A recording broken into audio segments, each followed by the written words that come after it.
દીકરા તન દળીને દળી ભરીશ તારું હું પેટ, પણ દરિયાને બેટે જવા નહીં. મજૂરી કરીને બેટા હું તને મોટો કરીશ, હું મલકના ગળના દળીશ. માં છે ને નહીં જવા દઉં. નો રહ્યો દીકરો. અને મેઘાણી ભાઈ મારો એકનો એક દીકરો દરિયાની માલપા ગયો અને વાણ તૂટી અને મારો દીકરો ગુજરી ગયો. વાણ કોનું હતું? વાણ મોવાના જળવટી નું હતું. વાણ મોવાના મોટા વેપારીનું વાણ હતું. માં તમારો એકનો એક દીકરો વયો ગયો, તમારો પતિ રાની રોડાનો ઉછેરી મોટો કર્યો, દીકરો વયો ગયો, કોઈ તમારે રહ્યું નહીં. તમારી આજીવિકા માટે તમે વેપારી પાસે ન ગયા.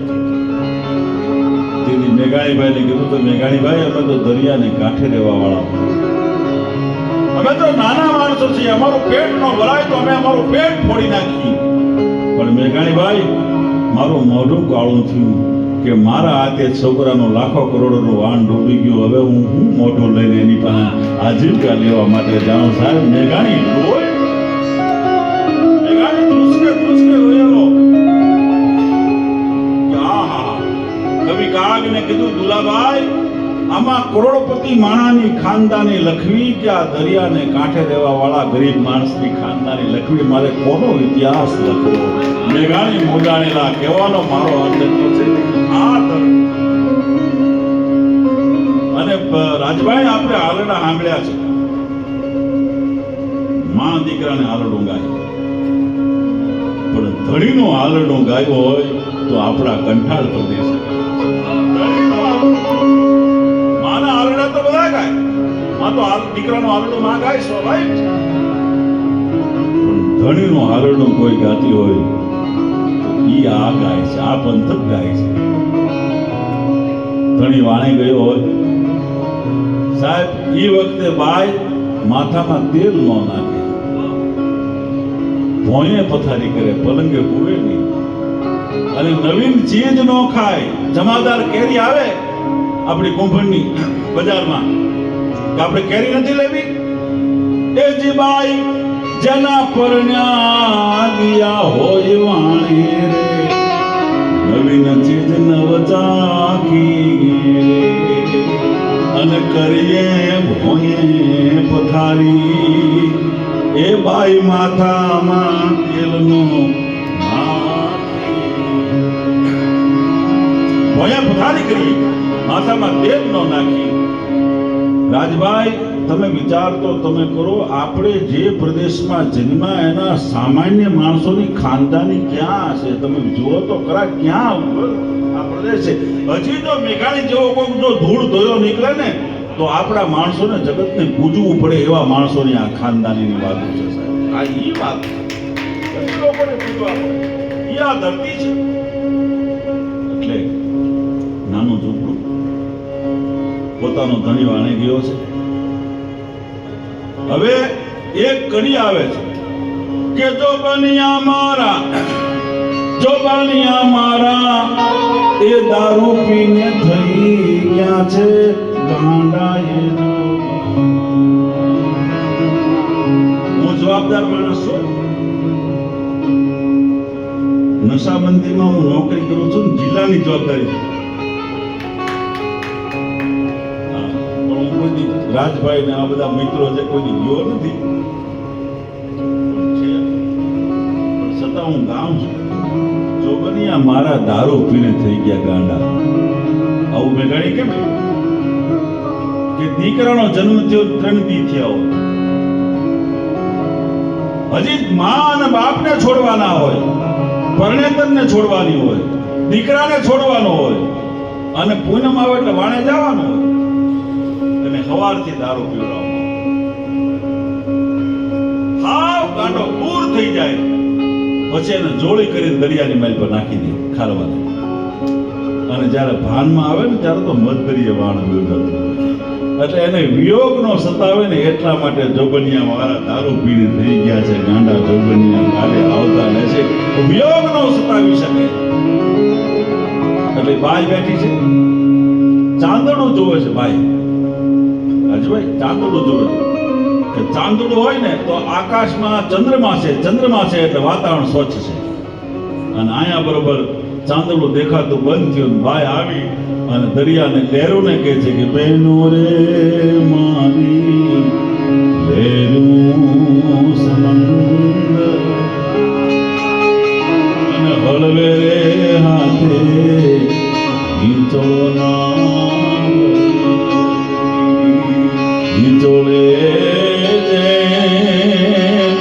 જે બેટાને આવલી એવા હોલી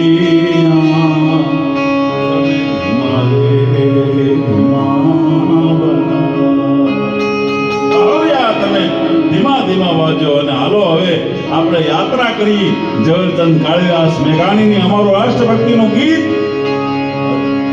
કાળીભાઈ રાષ્ટ્રગીત ગવાતું હોય તો વડાપ્રધાનને પણ અદબ જાળવવી પડે. એમ અમારું ડાયરાનું રાષ્ટ્રગીત છે. મારી જનનીના હૈયામાં ભોટનતા ભોટનતા મેં લીધો કુસુમનો રંગ. આમાં આ રંગ ક્યાંથી મળ્યો?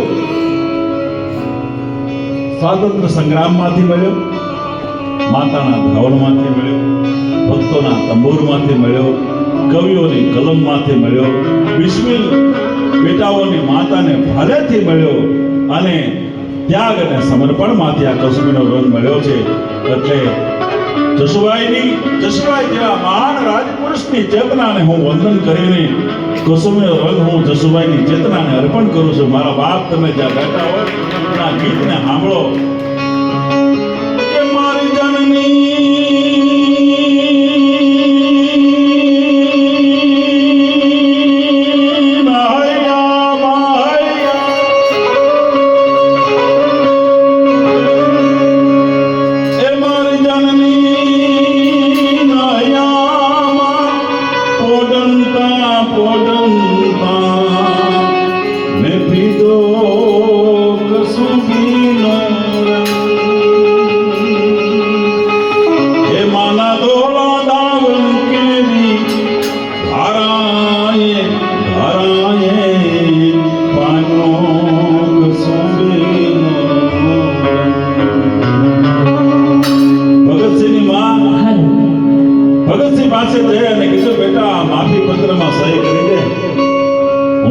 ગાંધી પાસે લઈને જાઉં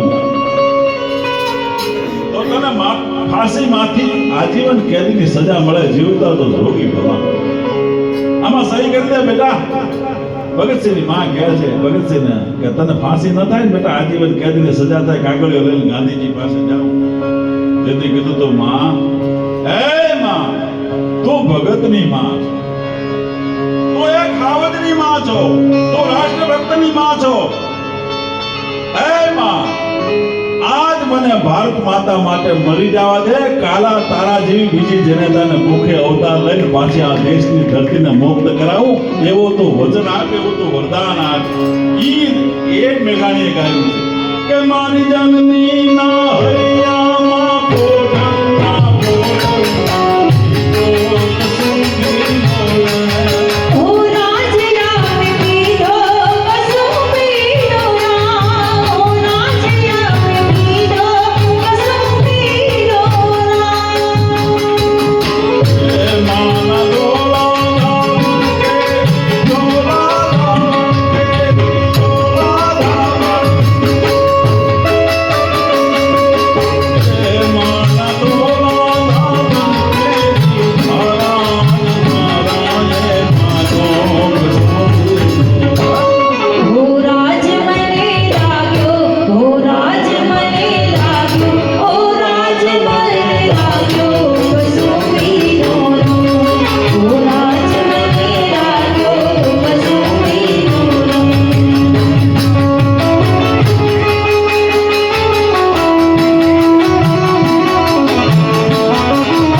ગોંદ ગૌશાળાનો લાભાર્થી પ્રોગ્રામ કચ્છની.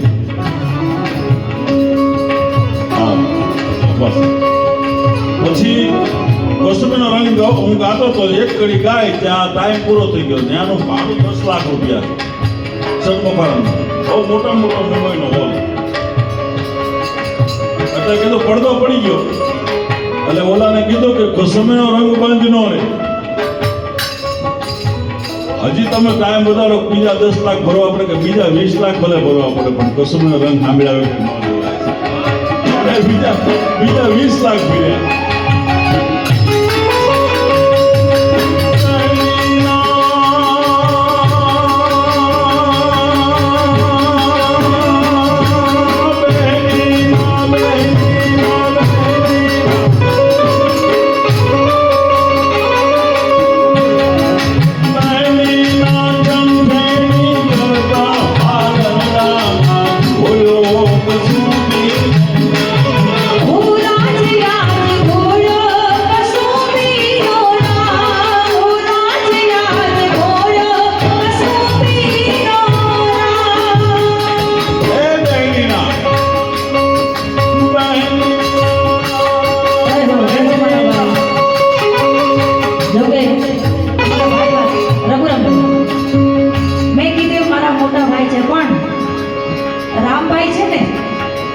મારા મમ્મી એને રાખડી બાંધતા અને રામભાઈના બેન એમના દીકરા અમારે મેરામણભાઈ, એટલે બેન ભાઈના સંબંધ છે. અમારે ઘણા ટાઈમથી ભેગા થયા છીએ. એટલે ખૂબ મારા બહેનીના કળવેની તરતા મેઘાણીએ શું કામ લીધું? રાજભાઈ, માધવપુરનો મેળો, માવતર મરી ગયેલા, 5 વર્ષની નાની બેન અને 8 વર્ષનો નાનો ભાઈ ખોળામાં લઈને બેનને આખો મેળો, કડીમાં લઈને આખો મેળો દેખાડે અને ભીખ માગે. માવતર તો મરી ગયા. એટલે શેઠની દુકાને જઈને બેન મની રોવા, ભાઈ મને આ ઢીંગલી લાવી દે, મને આ ઢીંગલી લઈ દે, ભાઈ મને ઢીંગલી લઈ દે. ભિખારી છે, માવતર નથી. એટલે શેઠે કીધું કે બેટા તમે આ ઢીંગલી ન લઈ શકો. કેમ? આ ઢીંગલીની કિંમત 150 રૂપિયા છે. તેથી એને ભાઈએ કીધું હું એનો ભાઈ છું ને, કેમ ન લઈ શકું? 150 રૂપિયા ઉભે લ્યો. છોકરો દોડતો દોડતો ગયો. માધવપુરના દરિયાને કાંઠે રેતીમાં જઈને 150 શંખલા વીણે, શંખલા ખીચામાં નાખી લાવ્યો. શેઠના થડામાંથી 1 2 3 4 રૂપિયા જમા આપતો હતો અને 150 શંખલા આપ્યા. લ્યો 150 આપી દો ઢીંગલી મારી બેનને. એટલે ઓલા શેઠે કીધું છોકરાને ઉતાર ઢીંગલી. પણ બાપુ આ રૂપિયા નથી, આ હંકલા છે. એ કે તારે મન ને મારે મન હંકલા છે, એને મન રૂપિયા. અને આ શંકલાના બદલામાં હું જો ઢીંગલી ન આપું તો એની ભાઈ બહેનની દુનિયા વિખાઈ જાય. કોણ હલાવે લીમડી, કોણ હલાવે પીપળી, ભાઈની બહેની લાડકી જોઈ લો.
જંગલમાં એક ચંદનનો છોડવો ઉગ્યો ને આખું જંગલ રાજી થયું. રાજી શું કામ થયું કે આયા ચંદનનો છોડવો ઉગ્યો એટલે જંગલની કિંમત વધશે. બીજી વાત આયા સુગંધ ફેલાશે અને ત્રીજી વાત આ ચંદન લેવા કોઈક સંત આવશે તેથી આ ધરતી પવિત્ર થાય. એમ મહેકમાં જસુભાઈ રૂપી એક ચંદનનો છોડવો ઉગ્યો. ધરતીની કિંમત ધરતીમાં સુગંધ વધી એની કીર્તિની સુગંધ વધી અને મોરારી બાબુ જેવા સંત આવીને આ ધરતીને પવિત્ર દર વર્ષે કરે છે. સાહેબ આ ચંદનના છોડવાનું પરિણામ છે, આ ચંદનના છોડવાનું કારણ છે. અને બાવો વાહડાનો છોડવો હવે તો આખું જંગલે મોં વાળ્યું એ હવે મળવાનો છે. કેમ કે બે વાહડા ઉગ્યા આમાં ઘર્ષણ થાય અગ્નિ ઓરિયન આખા જંગલને બાળી ભોજ પકડી નાખે એટલે ચંદન ઉગે ત્યારે જંગલ રાજી થતું હોય છે અને વાંસ ઉગે ત્યારે જંગલ રોતું હોય છે. સાહેબ ચંદનના છોડવા થાજો કે બીજાને ગૌરવ મળે, સમાજને ગૌરવ મળે, સમાજમાં શીતળતા આવે, સમાજમાં સંત આવે, સમાજનું કલ્યાણ થાય એવા ચંદનના છોડવા થાજો. અમારે તાપજકરની કાલ ટાઈમ મળે તો બાપુની હાજરીમાં મારે બે પંક્તિ જસુભાઈને યાદ કરીને ગાવા છે કે સુકાણાએ હાડ પાડોશીના બાળને મોઢે મુઠ્ઠી ચડ નાખતો જાજે, તને કંઈક મળ્યું હોય તો આપતો જાજે. સાહેબ સમાજની માહિતી તને કંઈક જો મળ્યું હોય ને, તને હોદ્દો મળ્યો હોય, સારી સત્તા મળી હોય, સંપત્તિ મળી હોય તો બીજાને બાંટજે. તારા જીવનનું કલ્યાણ એ છે. મોલાચકો મોલ નો થાજે, હીરા કેરો હાર નો થાજે, પણ કોઈ સુના ખેતરીએ તારા હાડના ખાતર થઈ બે છોડ ઉગાડતો જાજે, તને ક્યાંક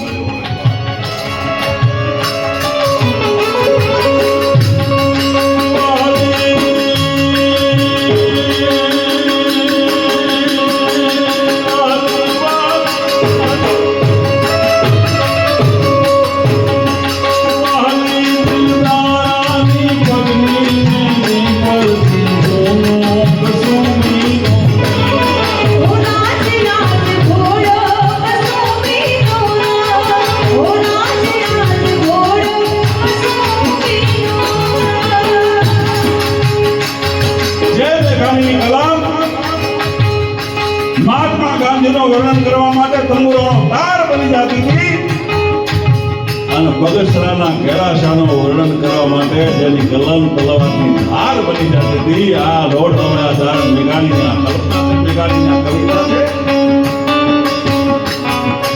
એ મેઘાણી એમ કહે છે રાજભાઈ કે યુદ્ધની માલતા પતિ જ્યારે શહીદ થઈ ગયો હોય, વીરગતિને પામ્યો હોય અને રાજપોતાની પાછળ ચિતા માથે બેઠી હોય, હાથમાં પતિનું મસ્તક હોય, હાથ વળી જાય, પદ્માસન વાળ્યું હોય, ડાબી બાજુ નમે તો જમણા પગની પાનીએ ચુંબન કરે અને જમણી બાજુ નમે તો ડાબા પગની પાનીએ ચુંબન કરે.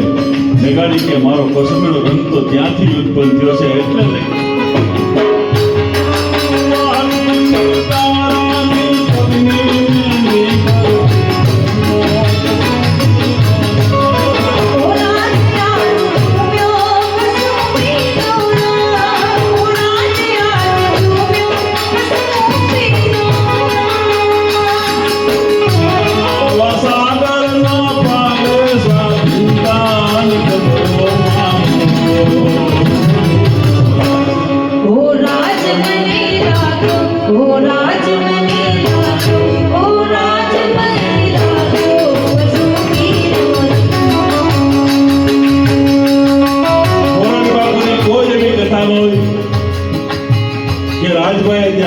કેમ્પનું આયોજન ન કર્યું.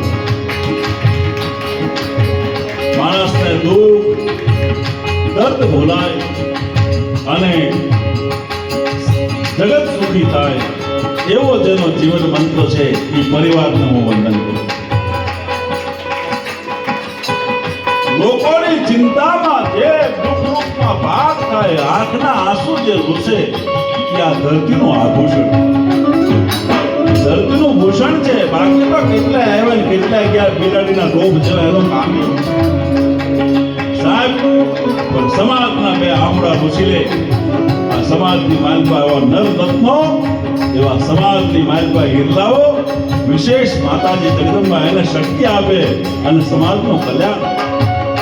સાહેબ, આ રાજભાઈ ને આ જસુબાપા ને કોઈ એવું હતું કે આ સમાજનો છે ને આ સમાજનો છે. માણસ છે ને આ માનવતા જેનો નાતો સંબંધ હતો, માનવતા એ પરિવારમાં કાર્યક્રમ કરવો એ મારા માટે ગૌરવ. ગૌરવની વાત. હા, એટલે જસુભાઈ, મારે તો રાજભાઈ કે રાજભાઈ મારો એવી ઈચ્છા છે કે જસુભાઈની યાદમાં સમગ્ર સૌરાષ્ટ્રના મેન કેન્દ્રોમાં મારે જસુભાઈની યાદમાં પ્રોગ્રામ કરવો. બધી જગ્યાએ સૌરાષ્ટ્રના મોટા સેન્ટરોમાં જસુભાઈની યાદીમાં એક પ્રોગ્રામ કરવો કે લોક નેતા કેવો હોય, રાજપુરુષ કેવો હોય અને રાજપુરુષનો સ્વભાવ કેવો હોય અને એનું કાર્ય કેવું હોય એનું સમાજને દર્શન કરાવવું છે. અત્યારના માણસોને ઘણો પાઠ લેવા જેવું એક વાત એવી મળે છે કે આમ રહેવાય.